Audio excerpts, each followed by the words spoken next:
আমার নবী সাল্লাল্লাহু আলাইহি ওয়াসাল্লাম বলেন, মেরাজের রজনীতে আমি কিছু মানুষের পাশ দিয়ে অতিক্রম করলাম, তো দেখলাম কি তাদের মাথাকে পিষ্ট করা হচ্ছে, গুঁড়ো করা হচ্ছে বিশাল পাথর দিয়ে, মাথাতে ডাইরেক্ট প্রহার করা হচ্ছে আর মাথাকে পিষ্ট করা হচ্ছে। প্রতিবার পিষ্ট করা হচ্ছে, তো এর কিছুক্ষণের পরে আবার মাথা ঠিক হয়ে যাচ্ছে, ফেরেশতা আবার তার মাথাকে গুঁড়ো করছে, চ্যাপ্টা করে দিচ্ছে। তো আমার নবী সাল্লাল্লাহু আলাইহি ওয়াসাল্লাম জিবরিল আলাইহিস সালামকে জিজ্ঞেস করলেন, হে জিবরিল, এরা কারা আর এত ভয়ানকভাবে, এত মারাত্মকভাবে তাদেরকে কষ্ট দেওয়া হচ্ছে, এরা কি এমন কাজ করেছে, কি এমন অপরাধ করেছে? তো জিবরিল আলাইহিস সালাম আরজ করলেন,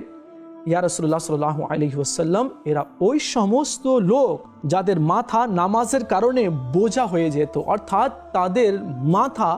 নামাজের সময় নত হতো না, তারা নামাজই ছিল না, তারা নামাজেই পড়তো না, তাদের মাথা আল্লাহর দরবারে নত হতো না, এই জন্য তাদেরকে এই ভয়ানক আযাব দেওয়া হচ্ছে।